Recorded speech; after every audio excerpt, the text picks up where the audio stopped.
আসন্ন city corporation নির্বাচন সামনে রেখে এককভাবে মাঠে নামার প্রস্তুতি নিয়েছে জামায়াত। দলীয় সূত্রে জানা গেছে, ইতোমধ্যে 12টি সিটির জন্য সম্ভাব্য মেয়র প্রার্থী চূড়ান্ত করা হয়েছে এবং এ তালিকায় তরুণ নেতৃত্বকে বিশেষ গুরুত্ব দেওয়া হচ্ছে।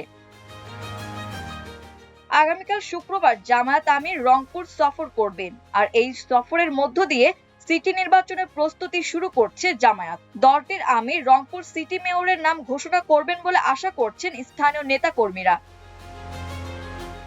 জানা যায়, সংসদ নির্বাচনে 11 দলীয় জোটের অংশ হিসেবে অংশ নিলেও স্থানীয় সরকার নির্বাচনে নিজেদের সাংগঠনিক শক্তি যাচাই করতে চায় দলটি। বিশেষ করে সিটি কর্পোরেশন গুলোতে এককভাবে প্রতিদ্বন্দ্বিতার পরিকল্পনা নিয়ে এগোচ্ছে জামায়াত।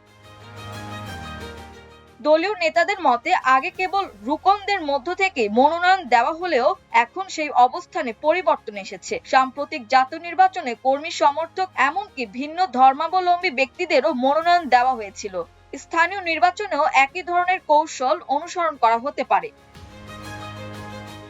এবারের নির্বাচনী প্রস্তুতিতে তরুণদের অগ্রাধিকার দেওয়া হচ্ছে। 2024 সালের ছাত্র আন্দোলন ও গণ অভ্যুত্থানে সক্রিয় থাকা ছাত্র নেতাদের স্থানীয় রাজনীতিতে সামনে আনার পরিকল্পনা রয়েছে। পাশাপাশি ছাত্র শিবিরের সাবেক নেতাদেরও গুরুত্বপূর্ণ পদে বিবেচনা করা হচ্ছে। জামায়াতের সহকারী সেক্রেটারি জেনারেল হামিদুর রহমান আজাদ জানিয়েছেন, ইউনিয়ন পরিষদ থেকে শুরু করে পৌরসভা ও উপজেলা পর্যায় পর্যন্ত অধিকাংশ জায়গায় সম্ভাব্য প্রার্থী বাছাই প্রায় শেষ।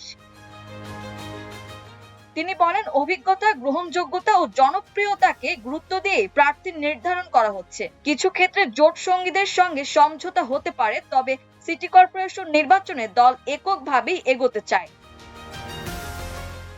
দলীয় সিদ্ধান্ত অনুযায়ী স্থানীয় শাখাগুলো থেকে 3 সদস্যের প্যানেল পাঠানো হয়েছিল। সেখান থেকে যাচাই বাছাই শেষে কয়েকটি সিটির সম্ভাব্য প্রার্থীদের নির্বাচনী প্রস্তুতি শুরু করতে বলা হয়েছে। নারায়ণগঞ্জে মহানগর জামায়াতের আমির আব্দুল জব্বারকে সম্ভাব্য প্রার্থী হিসেবে ভাবা হচ্ছে। তিনি একসময় ছাত্র শিবিরের কেন্দ্রীয় সভাপতির দায়িত্বে ছিলেন, এখন নারায়ণগঞ্জ সিটি আমির। গাজীপুরে আলোচনায় রয়েছেন তুরস্ক ভিত্তিক এক বিশ্ববিদ্যালয়ের শিক্ষক হাফিজুর রহমান। তিনি ছাত্র শিবিরের সাবেক নেতা এবং জাতীয় নির্বাচনেও জামায়াতের প্রার্থীদের পক্ষে প্রচারণায় অংশ নেন। চট্টগ্রামের সম্ভাব্য প্রার্থী হিসেবে উঠে এসেছে নগর জামায়াতের সাংগঠনিক সম্পাদক শামসুজ্জামান হেলালির নাম।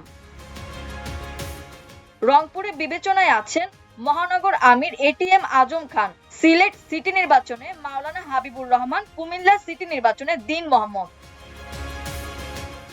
ঢাকা উত্তর সিটি কর্পোরেশনে মহানগর উত্তরের আমির সেলিম উদ্দিনকে সম্ভাব্য প্রার্থী হিসেবে বিবেচনা করা হচ্ছে। অন্যদিকে দক্ষিণে আলোচনায় রয়েছেন ডাকসুর ভিপি, শিবিরের কেন্দ্রীয় আন্তর্জাতিক বিষয়ক সম্পাদক আবু সাদিককে, যিনি সাদিক কায়েম নামে বেশি পরিচিত।